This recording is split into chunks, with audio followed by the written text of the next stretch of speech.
1.5. Okay. 1. We're starting.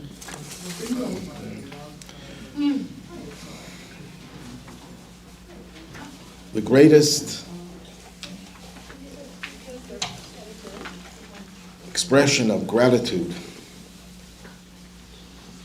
arguably, is when we thank God after finishing a meal.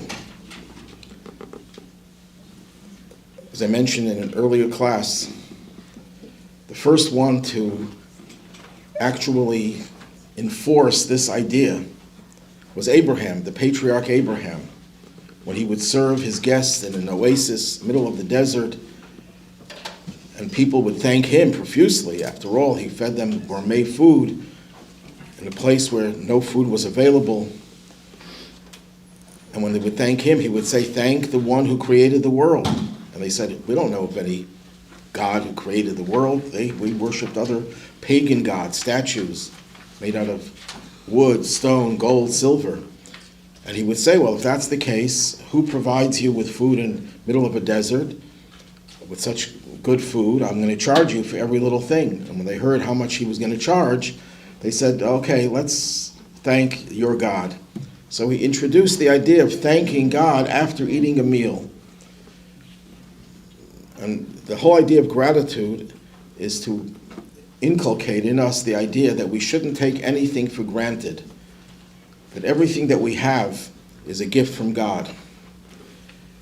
And when you finish a meal which sustains your life, it gives you the energy to do whatever else you have to do. Without food, you couldn't have done all those things. It's a way of expressing gratitude to God for everything. Now, as I mentioned in an earlier class, the grace after meals, or Birkat HaMazon, consists of 4 blessings. The first one we discussed last week is the blessing composed, at least in some form. There's some discussion as to whether Moses actually composed the words or he composed the idea. And the words were supplied later on to give expression to his idea. And the first one was composed by Moses to thank God for the food. That's the first thing. The second blessing, which we'll discuss today, is we're thanking God primarily for the land in which the food grows. And this is about the land. Which land are we talking about? The land of Israel, of course. That is part of the expression of gratitude, that we're thanking God that he gave us the land of Israel. And I'll soon explain what happens if you don't live in Israel. Why don't we thank God for the land of the United States? If you live in Ecuador, thank God for Ecuador. Why do we focus on Israel? Yes, if you live in Israel, it makes sense. But if you don't live in Israel, why is the focus on Israel? I'm going to deal with that a little bit later. Let me just read the blessing in translation. And by the way, when you eat a meal, the meal has to consist of bread or bread substances like a roll, a bagel, a pizza, and things that are made out of grain and water. After which you say this blessing. If you can't read the Hebrew, you can say it in any language that you understand. And this is how it goes. We offer thanks to you, Lord our God, for having given as a heritage to our ancestors a precious, good, and spacious land, for having brought us out, Lord our God, from the land of Egypt, and redeemed us from the house of bondage, for your covenant, which you have sealed in our flesh, for your Torah, which you have taught us, for your statutes, which you have made known to us, for the life, favor, or grace, and kindness which you have graciously bestowed upon us, and for the food we eat with which you constantly nourish and sustain us every day, at all times and at every hour. For all this, Lord our God, we give thanks to you and bless you. May your name be blessed by the mouth of every living being, constantly and forever. As it is written, this is the book of Deuteronomy, when you have eaten and are satiated, you shall bless the Lord your God for the good land which he has given you. Blessed are you, Lord, for the land and for the sustenance. This is the text of the second blessing. So first of all, who composed it? Joshua.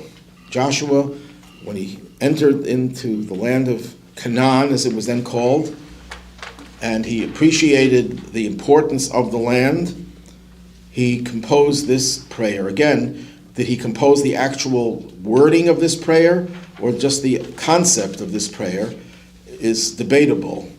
But one thing is clear, that he was the one who instituted the idea that you have to thank God not just for the food, but for the land that produces the food. What inspired him to make this prayer? So commentaries explain that he was inspired mostly by the patriarchs, Abraham, Isaac, and Jacob, to whom God promised the land and who cherished the land that their descendants would then acquire. They had this desire and passion for the land. And then later on, Moses, his own teacher, his own master, Moses wanted more than anything else to cross the Jordan into the promised land, which he was denied. And Moses, it says in the book of Deuteronomy, very close to the beginning, and I pleaded with God. Or is it pleaded or pled?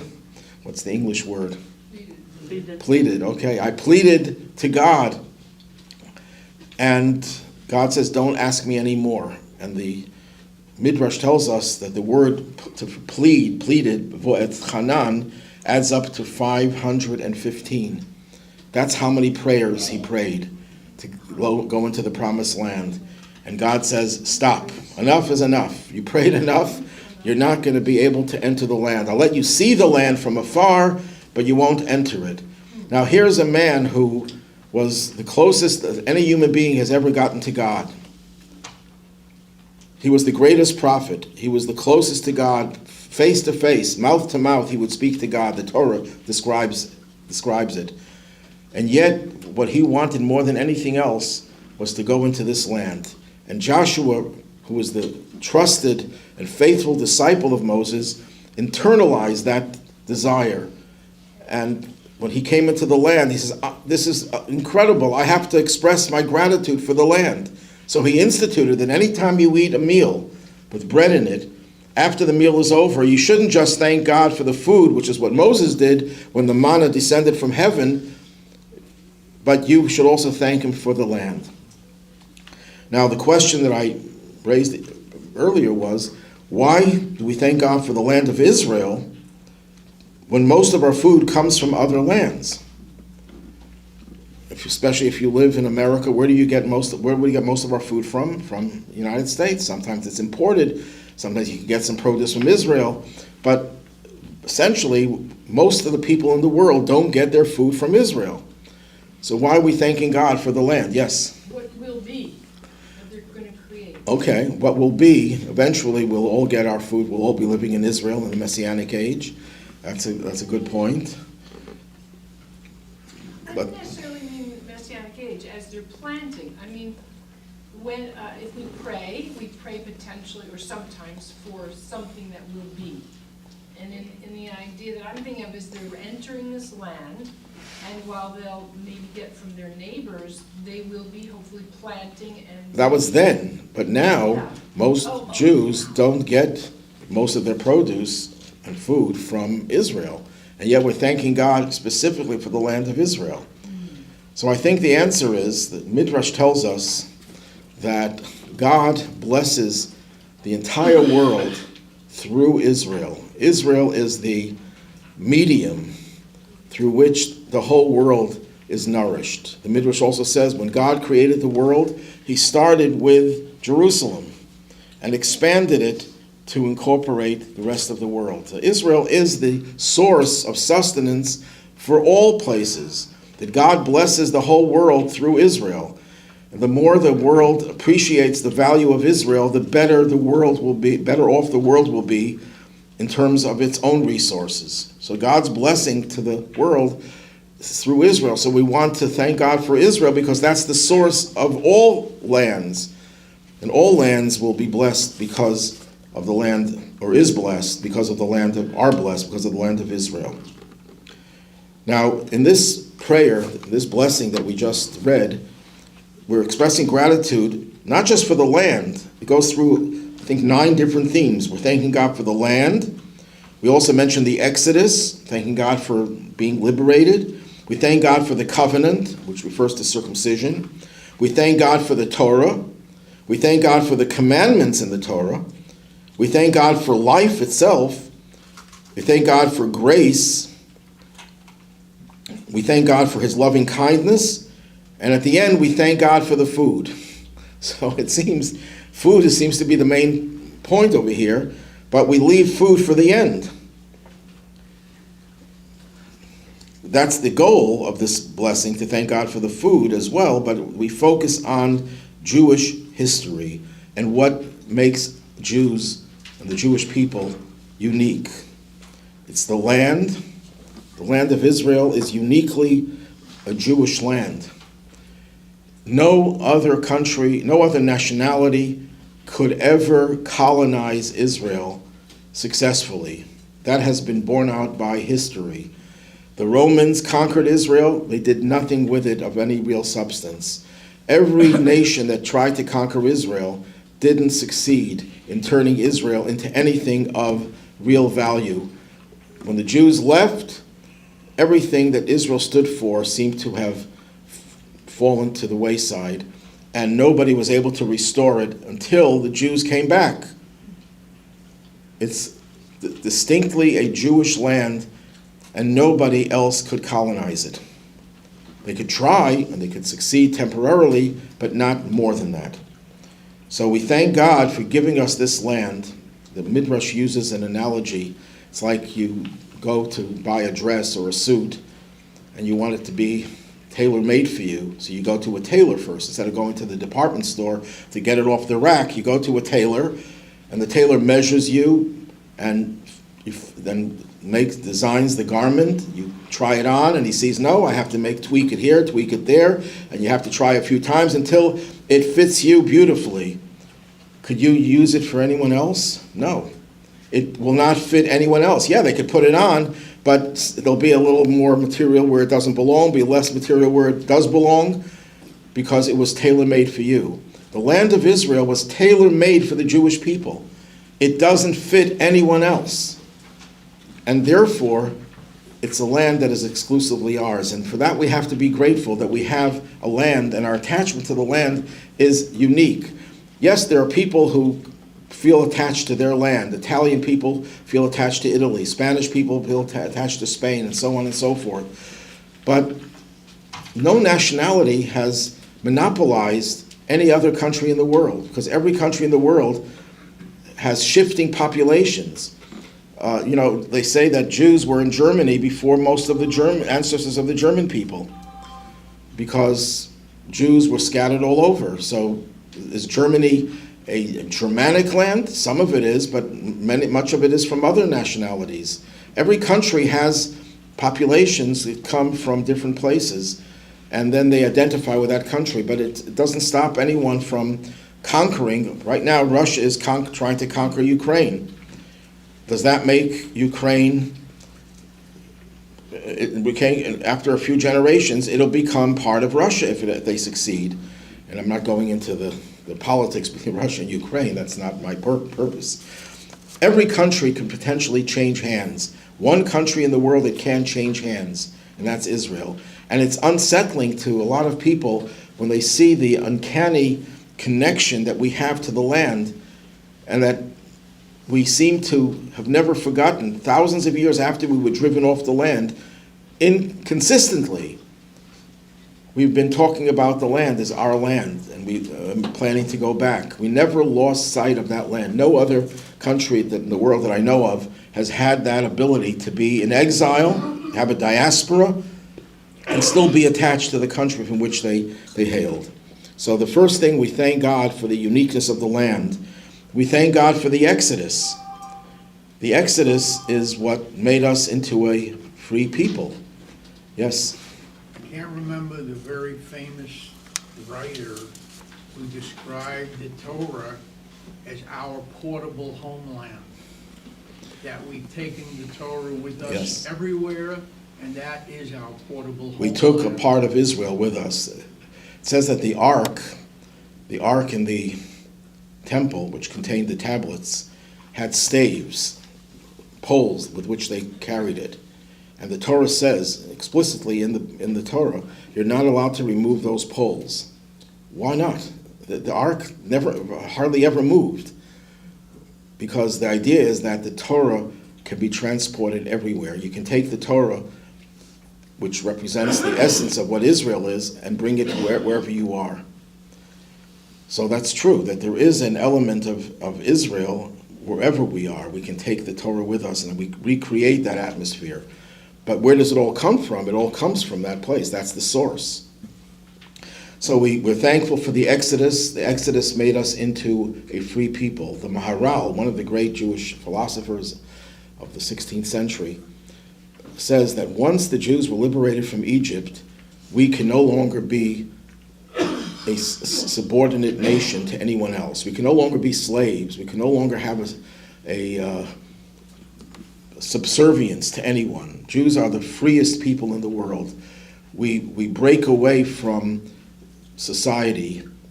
Even today, Jews are always looked upon as being outsiders. No matter how much Jews try to assimilate, the people around us look at us as, you are different. The best example of that was in Germany.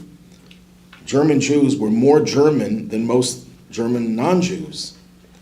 They were the most loyal citizens. They fought in World War I. They won the greatest number of medals for heroism in World War I. They spoke German impeccably. In fact, that some of the ways the Nazis knew that someone who was hiding his Jewishness was Jewish is when they spoke better German than the average German. That was a sign. That was a sign, telltale sign that this must be a Jewish person. Jews were more German than anyone else, and yet they were singled out for annihilation. Why? Because the world recognizes that the Jew is never going to be part of any other culture. Yeah, we could try. We could try to imitate. We can try to conform. Many Jews have converted to other religions. Many Jews have become anti-Semites. But as a people, they don't recognize, and they will never recognize us as being anything else but a distinct group of people. Where did that begin? That began at the Exodus. The covenant of circumcision is not just a covenant, it's an indelible mark that we imprint on every Jewish boy that distinguishes the Jewish boy from the rest of society. Torah was given to the Jewish people specifically. It was not intended for the rest of society.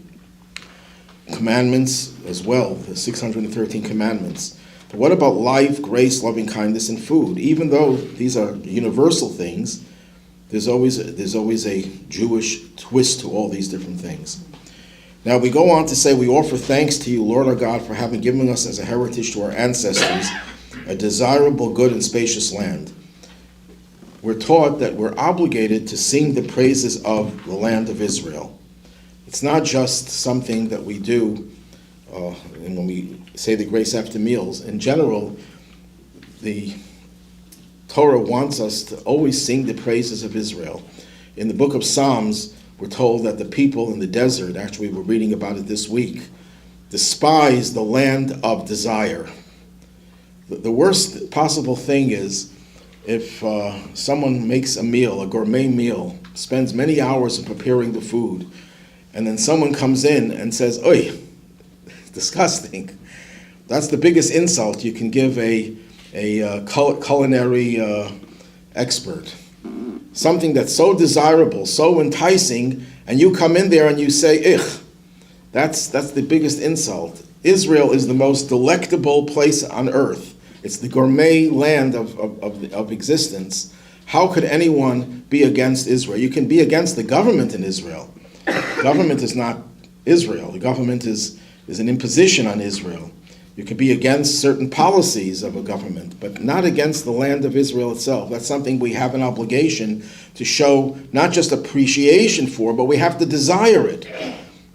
And especially this week when we read in the Torah about the 10 evil spies who came back from the land, scouting the land with a terrible report, and the people started crying that they're going to be destroyed if they go to this land, and they were punished that they would never live to see the promised land. So that's one of the things over here, that we praise the land to try to awaken within us this desire for the land. Then we call the land as a heritage or an inheritance. What does that mean? The land was given to us. Why do we talk about it as an inheritance? So there are a few characteristics of an inheritance. Number one, an inheritance never ends. You can't stop an inheritance from going to the next generation. It's automatic. When someone dies, Jewish law, automatically everything that that person owns goes to the heirs. They don't have to make a transaction. You don't need a will. Everything, by Jewish law I'm talking, automatically goes from one generation to another. The land of Israel is an inheritance. It's not just a gift. It's an inheritance that never ends. It's based on the idea, as long as there will be new people in the world, it'll continue to become their inheritance. Yes?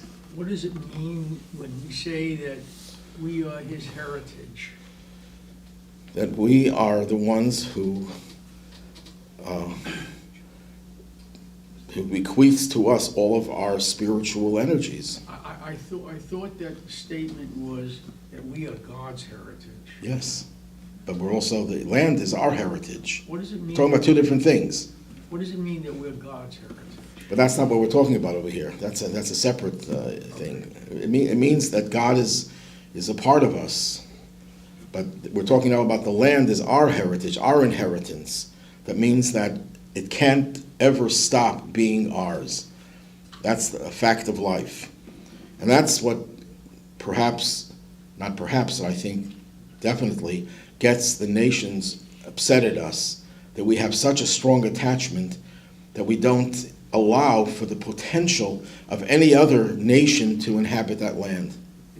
Isn't it also include that Isaiah says that we are his witnesses, that the Jews are the witnesses? That's something else. That's a witness. We're talking about the land, not about Jews, not about God. We're talking about our relationship with the land. Obviously, it's based on God giving it to the Jews, but it's ours forever. Another thing about inheritance, how old do you have to be to inherit something? 1 second old. As soon as you're born, if God forbid a little child is born and his father dies, he inherits it. He inherits his father's property. Of course, if there are other brothers, other siblings, then the law, they're also included. But you can't, it doesn't make a difference who you are. In other words, there are certain things that are yours based on your efforts, based on your intelligence, based on your status in life. When it comes to Israel, it belongs to every Jew from the second that Jew was born. Or if a Jew converts to Judaism properly, it belongs to that person from the second that the person converted to Judaism, which is, in a certain sense, the spiritual birth. And it's ours even if we have no connection to it. We never visited Israel, let's say, and we don't even have the ability to go to Israel. It's no less ours than those people who are Sabras, who've always been there for generations. It's not the belonging of one group more than any other group. That's what you mean by inheritance. Why is it called a desirable land? And the answer is everyone wants it.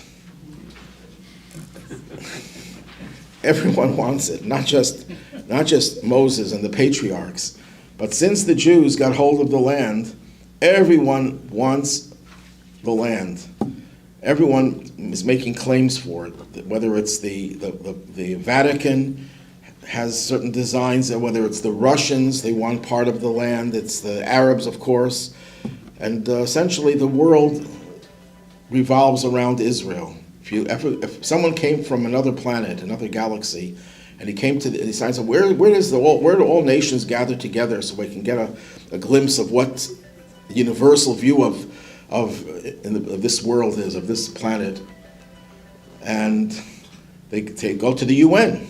That's the most central place in the world because all nations are represented in the UN. And then he listens to a few days of sessions of the UN. He says, oh, Israel must be the center of the world because everyone is talking about Israel. Everyone is condemning Israel. You know, the rest of the world can get maybe some slight condemnation for some atrocity, very, very rarely, and Israel is condemned almost every day.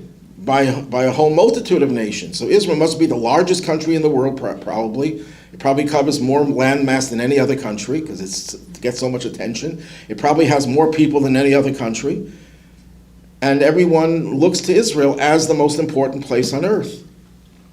And the thing is that they would be right. It is the most important place on earth, and everyone wants it. Then we go on to saying, for having brought us out, Lord our God, from the land of Egypt, and redeemed us from the house of bondage. Isn't that repetitious? He brought us out from the land of Egypt. That's the Exodus. Redeemed us from the house of bondage. Egypt, which was the house of bondage. Again, Egypt. So it's saying the same thing twice. So what do you think? Why would it repeat the idea of the Exodus twice? Well, he's defining Egypt as the house of bondage. Well, he could have said, he redeemed us from the land of Egypt, the house of bondage. Why again? And redeemed us, brought us out, and redeeming is the same thing. You would think. Elevates it. No, that's what I'm looking for. It's not the same thing. To bring someone out of a country is a physical thing. I could take someone who's in prison and open the gates and take them out. But it doesn't mean they're redeemed. It doesn't mean that their lives are redeemed.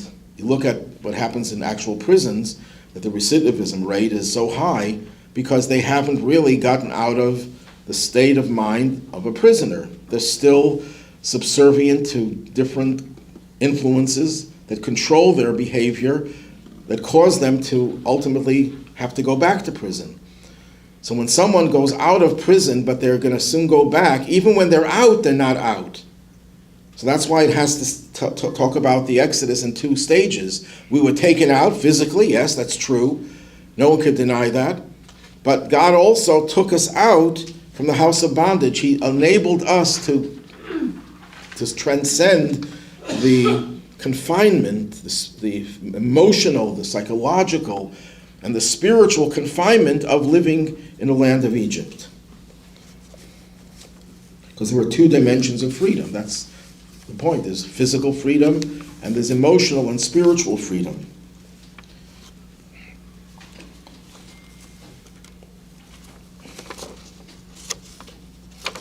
Now, why is the heritage thing about the land mentioned before the Exodus? Which came first? We got out of Egypt or we got the land of Israel first? Obviously, chronologically, we were liberated from Egypt. 40 years later, we got the promised land. We got our heritage. So why is it in reverse order? Why does it first talk about the heritage of the land and then the Exodus? Shouldn't it be the reverse order? Gave us the impetus to go. We were promised when Abraham. Okay. So the answer is that we got the land way before the Exodus. God promised Abraham that this land would go to his descendants. So in fact, we got the land, we had a connection to the land way before there was even a Jewish people. There was only one Jew, Abraham, and he was already promised that his seed would inherit this land. So first comes the land, and then comes the Exodus. That's how commentators answer. Then we say, for your covenant which you have sealed in our flesh. That refers, of course, to circumcision. And the Torah tells us that the land was given to us in the merit of the performance of circumcision. The Zohar says something fascinating, that the Arabs also have a claim, a limited claim to Israel, because they're also circumcised. But, I'm not going to be graphic here, but circumcision has two parts to it. And the Arabs only do part one, not part two. It's not complete. There's physically a difference in the way Jews do circumcision and the way Arabs do circumcision. And that's why the Zohar says that the Arabs will have a limited claim to the land, but ultimately it will be taken from them and given exclusively to the Jewish people in the end of time. So that's why we see this clash between Arabs and Israelis and Jews about the land You don't see any other nation clashing. They may say that they'd like to have different parts of the land, but there's no real clash because the Ishmaelites, the descendants of Ishmael, also perform circumcision, and that's the key to having power over the land. But because their circumcision is incomplete, they don't have the ultimate right to the land. Yes? Rabbi, do you see an analogy between this freedom from slavery and the freedom of African Americans in the sense that African Americans were given freedom with the land, they could now partake in the land, but we received an exodus where it was cleared out of our head, and the United States, because we're not God, the African Americans never got the exodus that we got. Absolutely. No other nation in history that was liberated had true liberty, because you can't just take someone out of something without replacing it with something better, something more noble. And if you don't do that, the slave mentality will persist, and that's very sad. I was thinking of an analogy here. When they had the cults in the 1970s and 60s and 70s, they had deprogrammers, people who were trained to deprogram people who were taken over by cults. And invariably, when they got someone out of the cult, that didn't help their lives. Their lives were messed up. Why? Because they got them out of something, so they turned into zombies. They had no substance, they had nothing to, so they lost what they had before, which gave them some semblance of structure in their lives, and now they lost that structure, they had nothing. So liberating someone from a bad situation is not the panacea. It's what you do with them afterwards. And I know some rabbis who engaged in deprogramming, but they only would do it if they felt they were able to get this person to enter into a yeshiva, to a place where they would learn Torah, to give them something positive to replace what they were taken away from.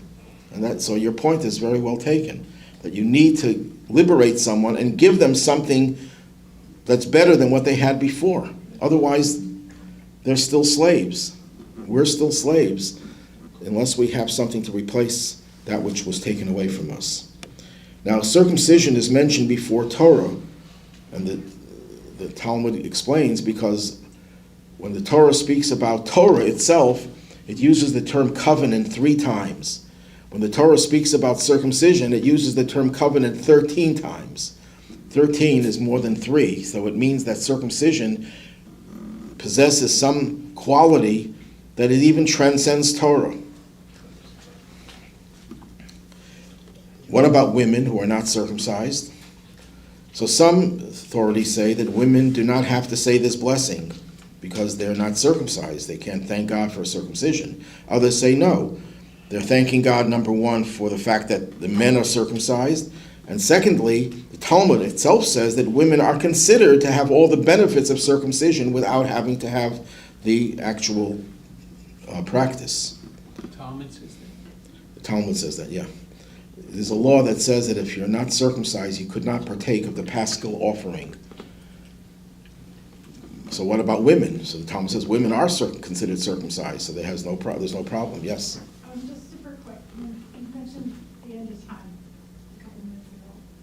So, since we're the chosen people, for the 144,000 that during the end of time they're supposed to continue on, it includes women, or is it just males? 104. I don't know what you're referring to. So when they mention the end of time, there's something that says that there's 144,000 Jews, like the tribes and all that. But Where does it say that 144,000? somebody, it's somewhere in the Bible, but I don't know, I can't. I'm not sure what you're referring to. But it said that it's only males. Is that? No, the Torah lists the number of people who are eligible for army service. There was 600,000 plus a little, 603,000. Those were only males, because only males were inducted into the army. But so the chosen people, it includes males Obviously, it includes everyone, men and women, sure. The only differences are the different roles, but Judaism doesn't discriminate against anyone by gender. Now, it says, for your Torah which you have taught us. That's a very, it's a correct translation, but it's missing something. The mystical understanding of this is that it says your Torah, and you took your Torah, which is the Torah as it is in a higher realm, and you introduced it into our realm. Torah, by definition, is not something that's humanly comprehensible.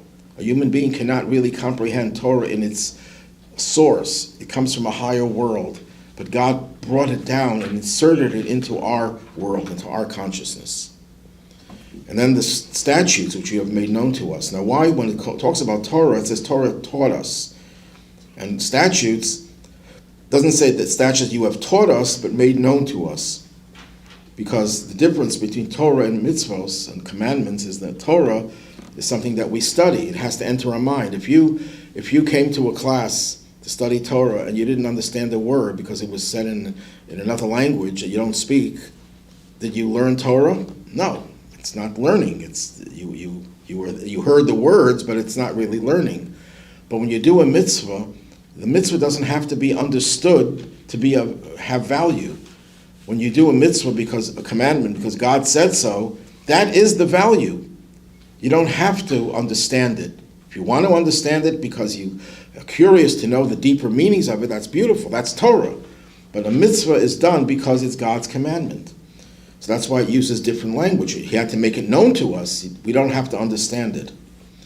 And then for the life, favor, and kindness which you have graciously bestowed upon us. In other words, we're not even thinking about food. That's the next paragraph. Without the favor, without the kindness, just life. And here is a very powerful Jewish idea which contemporary society doesn't like, and that is that Judaism believes that the quality of life is life itself. We revere life. We celebrate life even before we get the favor and the grace and the kindness and the food and all the other good things that life brings. The mere existence of human life in this world is a positive value. And you probably understand that I'm responding to the atmosphere in society today on both ends of the life spectrum, how life is being so devalued at the beginning of life and at the end of life. And even some people are fight for rights of the unborn at the beginning of life, but are very lax about the end of life. Don't do any extraordinary things to prolong life. That's one philosophy. And then there are those who are much more into final parts of life, but very weak on the beginning of life. And some people are neither. And Judaism says life is precious at the beginning and at the end, and obviously in everything in between. And with some exceptions, of course, we do everything in our power to keep a person alive and to promote life, because life itself is a value. Why is life a value? Because what is the definition of life? Definition of life is that there's a soul in your body. Death means the body is still around and the soul is still around. But where is the soul? Someplace else. It's not in the body, which means it's not here in the physical world. What is the soul? The soul is a godly force. It's a part of God. So when you're talking about a person is alive, that means God is present in this world. A person could be in a coma, but he still or she still has a soul. So life itself is an end, is a value, besides being a means to other things. Of course, we want life to be more than just breathing and heartbeat, brainwaves. We want the life to be complete, but we have to appreciate that life in and of itself has intrinsic value. And I always like to share this anecdote. It was once a class I was giving about this very topic, and a woman there said that she wants to say something, that there was a child, I think it was in California, a child born with many, many infirmities, many illnesses, child survived a few months. But what happened as a result of this child's illness is that hundreds of people began to devote their lives to doing good. Some people did everything to help out with the child. Some helped out the family, which didn't have any means of income because they were so busy, preoccupied with their sick child. Hundreds of people made resolutions to do another mitzvah, to be more charitable. People gave tzedakah. People started saying psalms. And this woman said something that I'll always remember. She said, that child, in the 2 or 3 months the child lived, had a greater impact on people than any rabbi will have in a lifetime. And that child knew what she was doing? No. The child was just a newborn child. The mere fact that that child's soul was in this world had a greater impact than most, or probably anyone, could have in a lifetime. So just by having life here, it has value. It has intrinsic value. Doesn't mean there's never a time when we say enough. No, there are some exceptions, and this is not the time to go into them. Yes? This may not be on topic, so you can park this somewhere else if you want to, but everybody has a soul, whether you're Jewish or non-Jewish.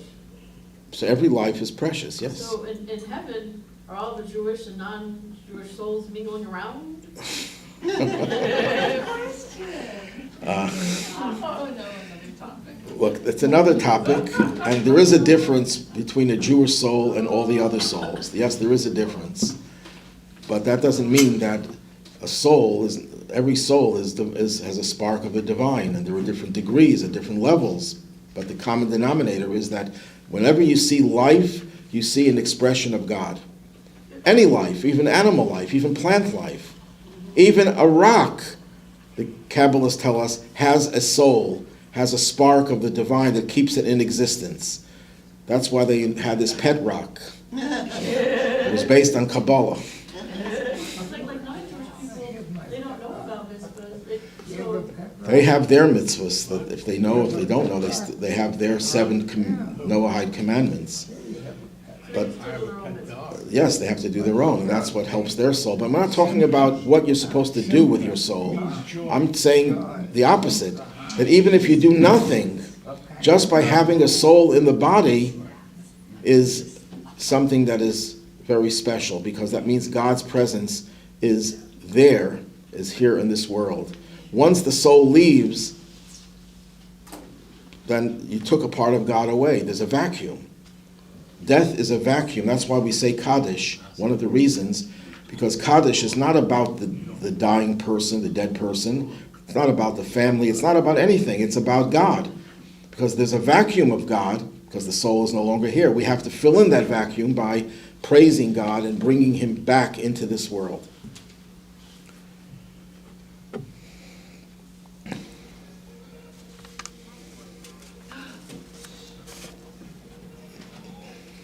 But then, life by itself is not enough.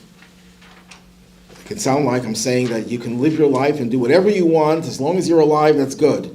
So you could be a murderer and still be bringing God into this world. No, by committing murder, you're driving God away. So it's like someone who picks up a few pennies here and then loses a few dollars there. There's a net loss. So it's not enough just to be alive. It's life plus favor. God gives us life that has meaning and kindness, and he gives us with all the material things that we need to function in this world. So all these things are what God gives us, for which we're grateful. And then we go back to the food we eat, and that God provides for us at all times and at every hour. And then we go on to repeat the thanks and the end of the blessing. Any questions? How does capital punishment fit into this theme of preciousness of life? Oh, good question. It's a good question, a very good question. How come the Torah does allow for capital punishment? So first of all, the Torah allows it very sparingly. It's almost impossible for someone to get the death penalty. But so the reason the Torah threatens it is to show you the seriousness of the crime. If someone tells you that if you shoplift, you're going to get a punishment of $10 fine, and if you commit murder, it's $10 fine, what would that tell? What would the signal be? That murder is no big deal. Unfortunately, shoplifting is a big deal in Judaism, but it doesn't carry a death penalty. But murder does. So that's one point. But the second point is, even when they do give the death penalty, yes, it does take away a part of God from this world, but sometimes the purpose of the death penalty was to bring atonement for the soul of the person who did it, because that soul is really in very great pain and hurting. So it's an atonement for the person when it was meted out. And it was also, I mean, there are so many different reasons why punishment exists. One of the reasons is to rehabilitate the person. If the person is dead, it rehabilitates the person's soul. Another reason is it's a deterrent, make sure that no one else will do it. Sometimes you have to, God sacrifices his own presence in order to protect the lives of others. You can kill someone in self-defense.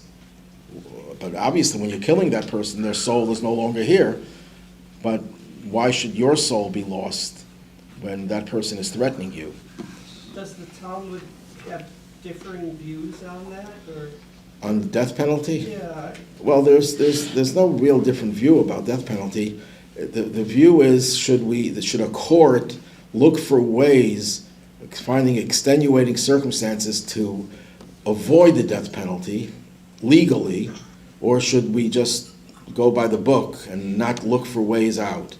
That was a little bit of a dispute, and find that it says if the court would give a death penalty once in 7 years, another version once in 70 years, it was considered to be a violent court.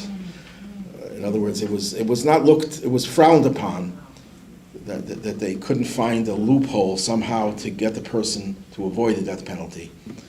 But sometimes he couldn't avoid it. You had to work hard to get the death penalty. The criminal had to work hard. The criminal had to do it in the presence of 2 witnesses, and the 2 witnesses also had to have certain qualifications, and they had to have warned him right before he does it. So which meshuggah, which idiot is going to commit a crime, and he says to the witnesses, I'm going to do it right now, make sure you see me doing it, to get the death penalty. And there are people who would do that because they're suicidal. You know, there's suicide by police, is that the term they use? Yeah. People deliberately commit crimes to get the police to shoot them and to kill them. That's a suicidal way of thought. And that could happen, but a normal person will not commit a crime in the presence of 2 witnesses having warned you. And if you hear the warning and you walk away 10 seconds later and then commit the crime, you can't get the death penalty. So they have to keep on following you. So which person is going to do it that way? That only applies to the death penalty? To any punishment, death penalty or lashes, Any punishment. any physical punishment. Doesn't apply to financial penalties. Yes? So then, is a murderer granted access into heaven? Or is he? Any person who commits a crime goes to paradise if they did tshuva, if they repented. Yes, and even the death penalty has to accompany repentance. They would ask the person before they would execute them to confess their sin.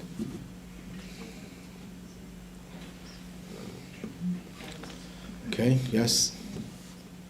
Going back to the idea of slavery from before, that the Exodus, getting slavery out of your head, in a way begins with the first commandment of God saying, giving us the full moon, giving us the new moon.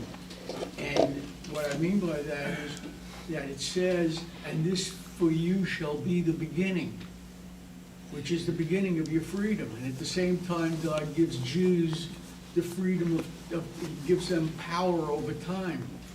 So is this not the beginning, which seems to come out of nowhere in the Torah, is this not the beginning of the freedom from slavery? This is the beginning of everything for the Jews. What's the beginning? Rosh Chodesh, yes? Yes, the beginning of everything. Yeah, It's the beginning of Exodus. right. So what's the point? That's the point. Okay, I agree. I agree. That the moon is the beginning. The new moon is the beginning of everything for us. God has put us in a new paradigm Yeah. with the new moon. That's right, that's true. Okay, everyone have a, good- Rabbi, yes, the second blessing, thanks God for food every time, every hour.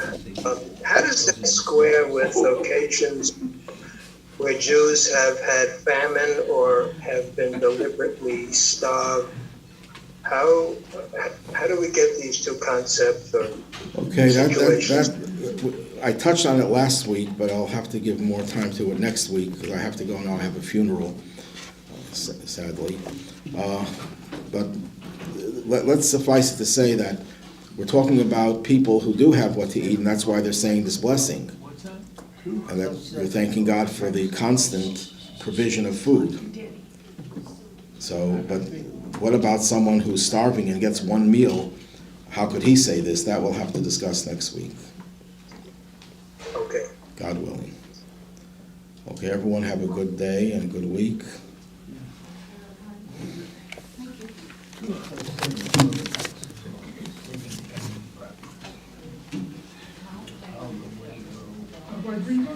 Yes.